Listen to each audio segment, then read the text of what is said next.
dear journal. Like yesterday. Did I do it yesterday? Well, anyway, today I'm going to start with the end of the day rather than the beginning.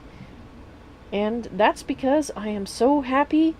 At long last, I have a computer.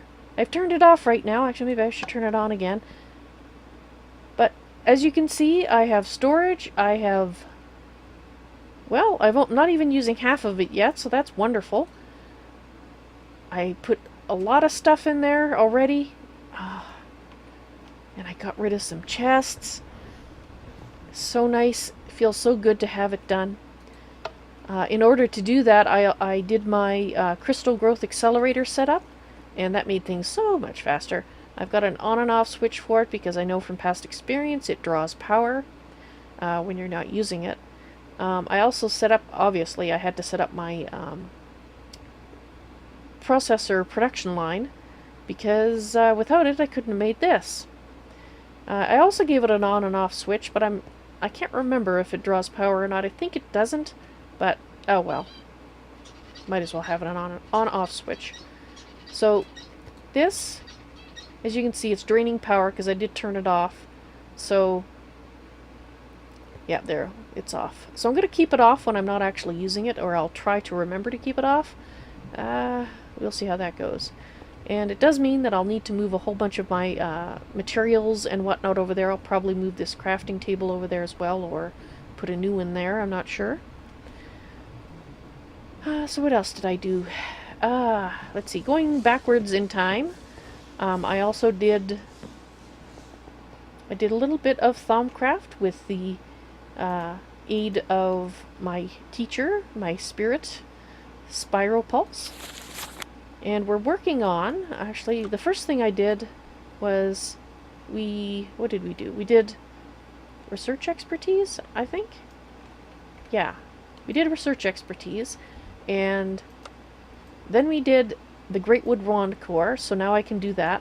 And the next thing is Gold Wand Caps, which I've put in the table, but I haven't started yet.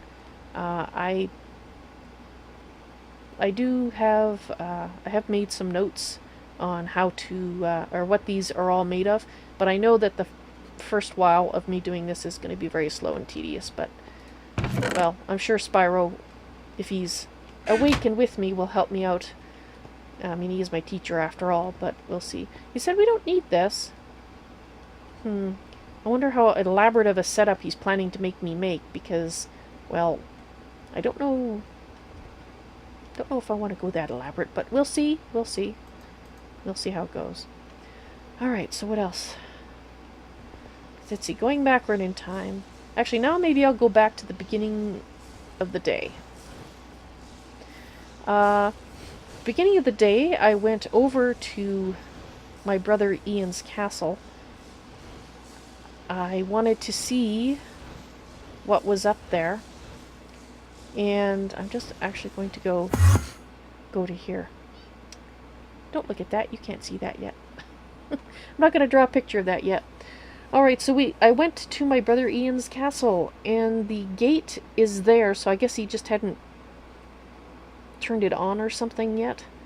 It looked a bit stronger than it was before, but I couldn't hear any sound from it, so I'd have to...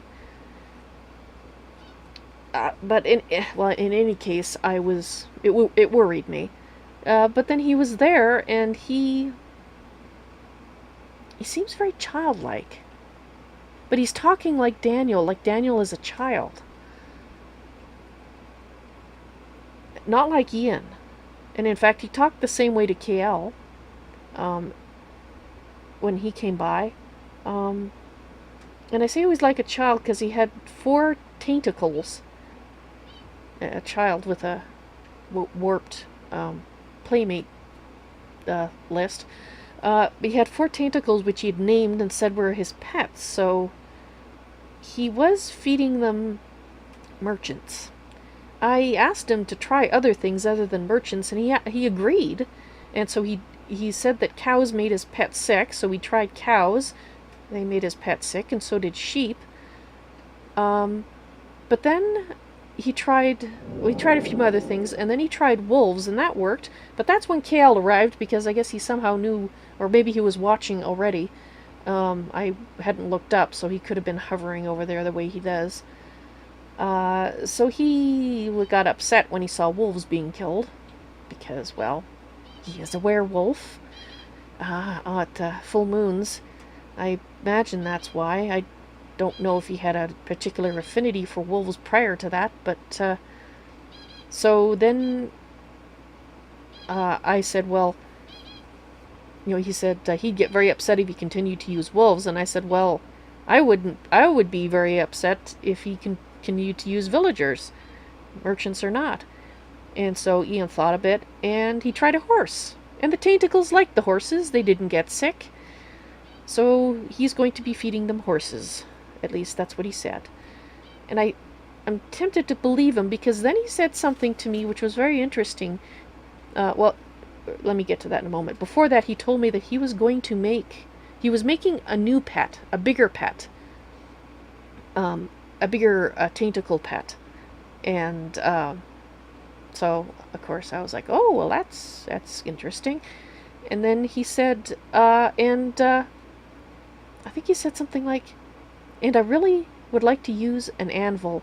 And it was the way he said it. You might think, oh, well, anvil doesn't really mean anything. But back when Atera was able to talk to me and bring me into her mind space, I guess, I saw an anvil there. And I know my brother has been there in the past near her, so it was, like I said, it was the way he said it. So I said, well, I have an anvil, and brought him home to use my anvil. And as we were leaving, I told him that I know that if he chooses to become Daniel, and fight against the corruption that has turned him into Ian, that it's going to be a hard fight, but it's his choice, and I wanted to let him know that I would help him in any way that I can with his fight. And he looked at me for a moment, and then he said thank you, and then he went outside. And it seems to me that every time, I shouldn't say every time, the last 2 times that I have said something to him that's touched Daniel, like made him more Daniel, and I may be imagining this, I freely admit this, I may be imagining this, but both those times, it's like some of those taint flies appeared around him, like maybe some of the corruption had been pushed away. I don't know. I might be imagining it, but it just seems the last 2 times that I've seen them, that's when I've just been saying things to him to let him know that I'm there for him, and that I want to, I want my brother Daniel. I miss him. And I told him that too. I said that I miss him, and that missed him when he had died before, and I was so glad that I could see him and talk to him and hear him, because I missed him so much. And then I went outside because he had a present for me. And I guess I should show you that present. I was actually going to... Yeah, okay, you can't see that. You didn't see anything yet. I haven't got to that yet. I didn't draw any pictures. Oh, it's dark out. Alright, well, we can still see it. You might notice the ring of ethereal blooms. Well, there's perdition. That's the present. It's like getting a frog from your little brother. You don't really want to scream and drop it and not accept it, because that would hurt him, because he means it as a present. And so even though it's not the kind of pet I would have chosen, particularly given that it's from the taint and I need to encircle it to try to contain it, which Daniel was fine with, by the way. I asked if that would be a big enough home for Perdition to live in, and he said yes, and so I went out and I scavenged the forest for these. I need to learn how to make these because I have to put them all back in the forest. I'm sure I owe the forest about 50 of them now. So,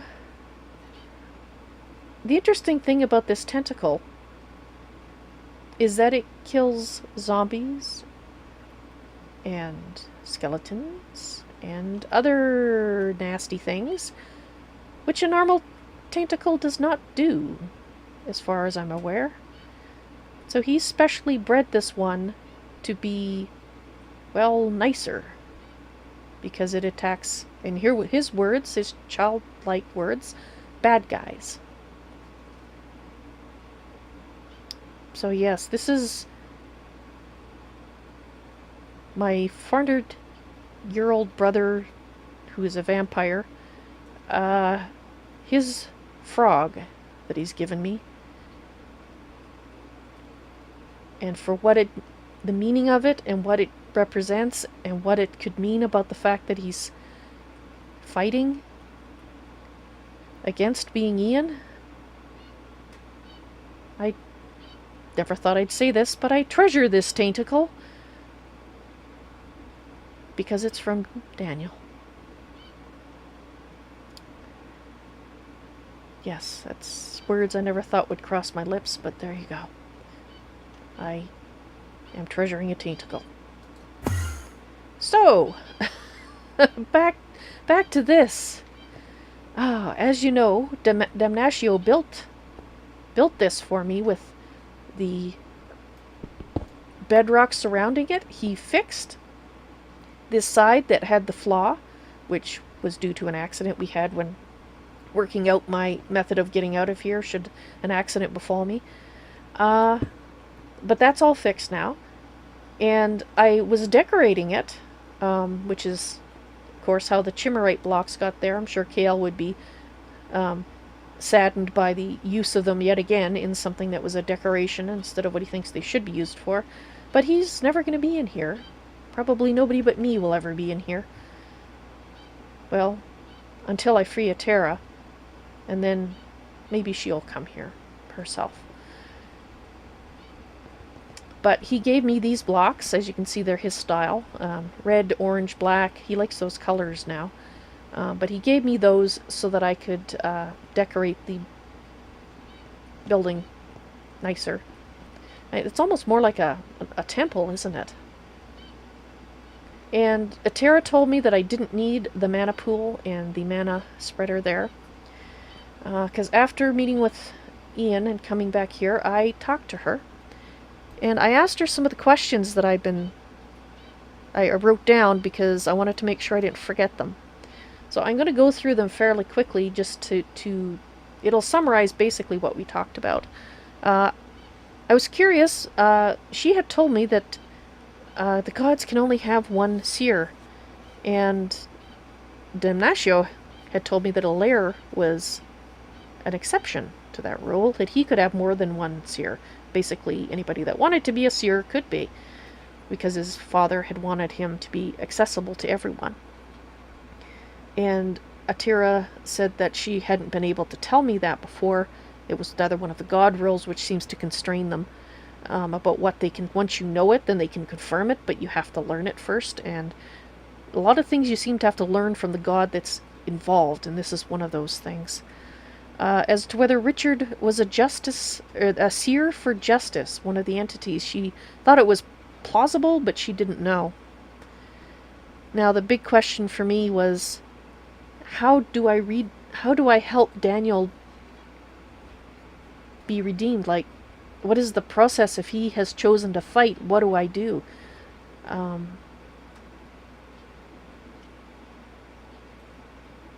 Actually, wait. I'm getting mixed up. I talked to Atera after I had... because I didn't tell her about the tentacle, so it was before that. It was before I talked to Ian, so this was this morning. I'm sorry. I'm getting so confused. I talked to Atera, and then all the events with Ian and Kael happened after that.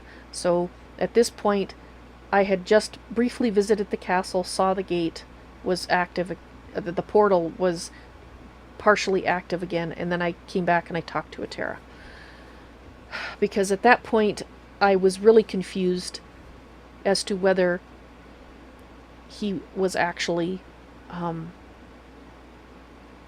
had chosen to fight to try to be Daniel. Because all I had at that point was the castle had expanded, the taint around it had expanded, and the gate, or the portal, the start of it was there again and functioning again. But then balanced against that was the way, the behavior that he'd had, where I camped on his doorstep and he said he was going to kill me if I was there when he came back, and he didn't. He didn't, and when he didn't, there was just that bit of taint flies again that I told you about. That was the other time that it happened.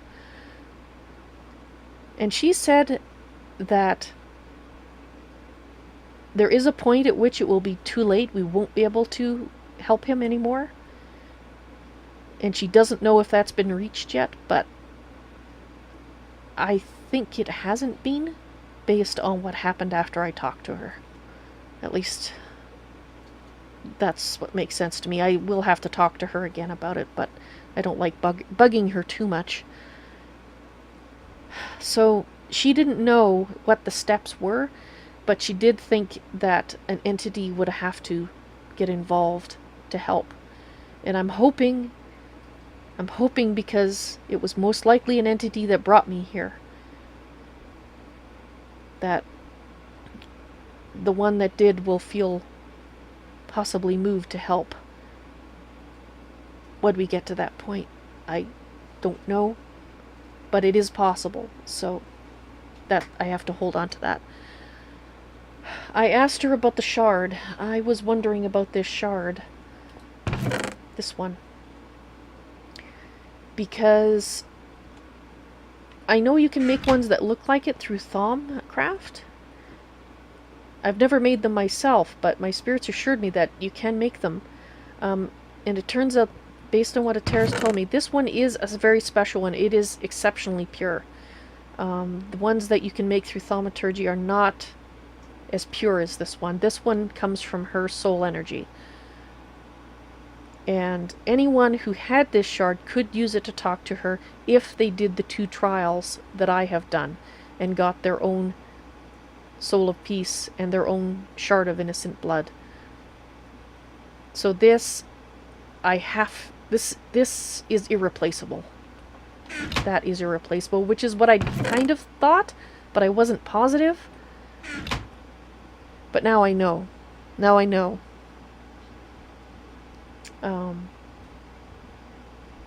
That,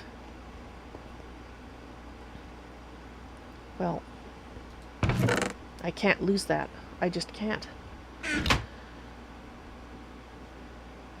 So, yeah, so after I talked to Atera, then I went over to see Ian again. Daniel. I get the names mixed up. It's like when I think of the castle, I think Ian. Because the castle is Ian. Like, that's, you know what I mean? It's that part of him, the corrupted part, that's building the castle and working towards what Astharus wants him to do. I went to see Daniel. I did not go to see Ian. I went to Ian's castle to talk to Daniel. And that's when I found him talking to his pets. And Kael came by and was upset about the wolves, etc. And then I got perdition. So, hopefully I didn't totally confuse this entry by messing that up. But sometimes, some days, some things, so much happens that it's hard for me to... Because, I mean, it's not like I'm making notes while the days go by before I make my next journal entry. I don't know. Hopefully I'm not being too incoherent. Probably doesn't help that I write them when I'm tired, does it? But... Oh, Atera was happy to know that... You know, I told her that Damnatio had made this without me asking him to. It's just that when he heard why I wanted to learn how to ward blocks to make a safe room for the altar, and I explained that I needed it to talk to Atera, And he was like, well, where do you want to put this room? And then he made this room for me. For her. Because I'm his conduit to her, I guess, right now. So she was very happy to hear that. She said that it meant the lair was still in there. And it was at that point I realized we have kind of similar problems right now. She has a brother who has turned into someone else, but part of her brother is still there. A lair is still in Damnatio, the same way Daniel is still in Ian. But I wouldn't really call Damnatio a corrupted version of a lair. I mean, maybe technically he is, but I kind of like Damnatio. I've gotten very fond of him. He's very charming in a mad god kind of way. You know, as long as you know what things upset him and can make him into berserker, which is a bad thing, very, very bad thing. You know, we seem to be getting along quite well. And that's good, because I'm basically the way that I can tell him things from Atera if she should want me to, and I can give Atera information and words from him should he want me to, so. And I'm happy to do that. Well, I think this journal entry has about had it for today. I think I'll end it here and have a good night's sleep. So spirits, thank you for being with me today. I really appreciate that. You have always, as always, helped me so much. And yeah, this is the end of the journal entry for today. Good night.